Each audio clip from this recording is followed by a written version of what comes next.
En las noticias más recientes de hoy del expresidente Uribe, se hace mención a que el fiscal que lleva a cabo su caso escogió como estrategia volver a recaudar evidencias que ya había efectuado la Corte Suprema, así como la de investigar un poco sobre el testigo estrella de Cepeda, Juan Guillermo Monsalve. Recordemos que al haber equiparado un juez penal la indagatoria que rindió Uribe ante la Corte en 2019 con una imputación de cargos, la Fiscalía quedó con un estrecho margen de tiempo para determinar si acusa o no al exmandatario. Como quien dice, el fiscal Gabriel Jaimes debe determinar si las actuaciones de la Corte Suprema, al haber tenido en cuenta el testimonio de un cuestionado testigo como Monsalve, es legal o no. Dice la información de hoy que el fiscal Jaimes ha decretado la recolección de más de 100 evidencias y que la mayoría de ellas ya están en el expediente, pero recalca que la atención se está yendo hacia el testigo estrella del proceso, Juan Guillermo Monsalve. Como lo decía muy preocupado Cepeda en un video la semana pasada, al saber que el fiscal Jaimes iba a destapar las ollas podridas que de una u otra forma no destapó la Corte Suprema, simplemente porque no quiso o porque se hicieron los de la vista gorda. A Cepeda le preocupa que Jaimes vuelva a ordenar y revise las declaraciones juradas de 22 testigos de inspecciones, no solo en este proceso de falsos testigos, sino de otros procesos que tiene abiertos el expresidente.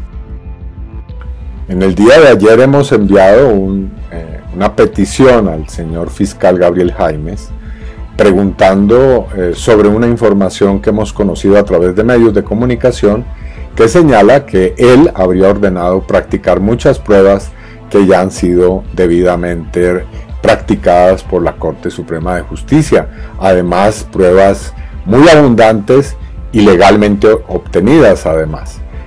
No encontramos una explicación distinta a las muy reiteradas advertencias que hemos hecho con relación a que el señor fiscal Jaimes no brinda las condiciones de neutralidad y de garantías para las víctimas en este proceso, y además de su clara intención por lograr o intentar mejor una preclusión del mismo.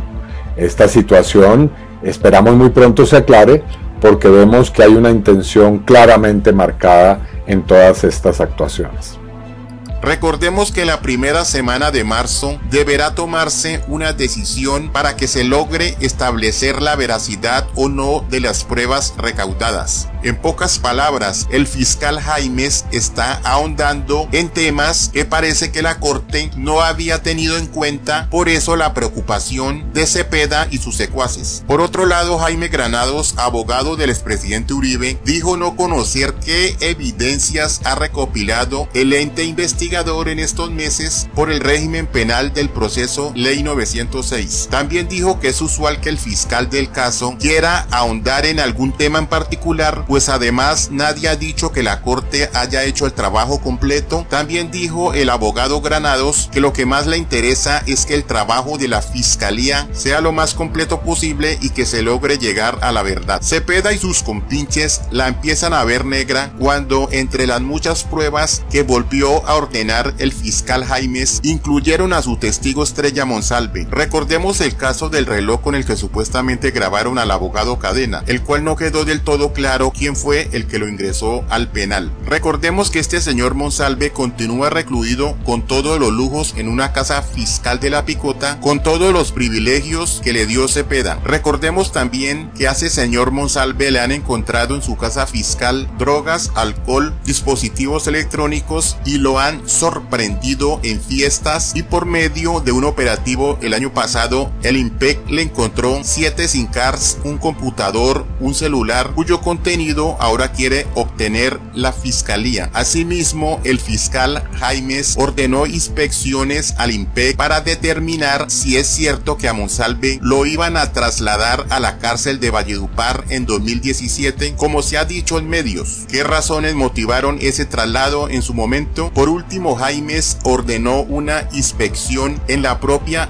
Fiscalía al expediente que llevan la Dirección de Extinción de Dominio y la delegada para las finanzas criminales contra Juan Guillermo Monsalve por la presunta adquisición irregular del predio La Veranera. Recordemos que se trata de una finca de 20 hectáreas en Apia Risaralda que, según el ente investigador, estaría avaluada en 560 millones. El ente investigador busca establecer de dónde salió el dinero e indaga si las mujeres tenían la capacidad económica para comprar el predio. Como dicen por ahí, cualquiera en los zapatos de Cepeda estaría preocupado, ya que siente que su falsa acusación se va en picada y que él mismo puede resultar perjudicado de comprobarse que algo tuvo que ver con ese montaje y este entramado en contra del expresidente Uribe.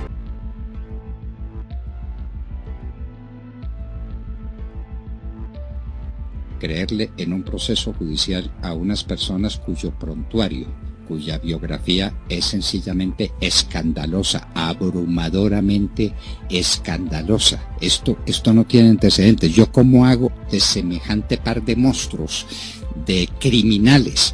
¿Cómo hago unos testigos válidos para mí? Bueno, entonces escribo 1550 páginas diciéndolo. Y ahí surgen las similitudes en que se parecen el alma del Vélez S y el alma del Monsalve S con el alma de esos 5 magistrados. Pues tiene que haber hondas empatías, ¿no? Para que estos le crean a semejantes idiotas que no dicen nada coherente, que no dicen nada que esté respaldado por ninguna otra prueba, porque la otra prueba no existe. Que es que le dieron no sé cuántos millones a quién. A ver, ¿dónde están los millones? Porque es que cuando se trató de millones, yo dirigí el proceso en gran parte contra Ernesto Samper y sacamos los millones desde el momento en que el cajero los entregó en una sucursal bancaria en Cali hasta el momento en que llegaron a los amigos de Ernesto Samper. Le seguimos toda la ruta con pruebas irrefutables. ¿Aquí hay algo de eso? Nada, porque no puede haberlo, porque Álvaro Uribe no compró a nadie, porque Álvaro Uribe no sabe comprar a la gente. Entonces ellos tenían, por un lado, la figura de Álvaro Uribe, el grande luchador político, el transformador del país, el que salvó el país de la catástrofe del año 2002, el que lo encauzó por una ruta económica sencillamente majestuosa a pesar de la crisis mundial del 2008 y 2009, el hombre que recuperó la confianza inversionista para Colombia, salvó a Colombia. 350 alcaldes estaban refugiados en las gobernaciones departamentales, dejó el país limpio y tranquilo, las carreteras transitables, los campos produciendo, las fábricas produciendo y cada empresario con más proyectos en sus manos, un país eufórico, un país pujante.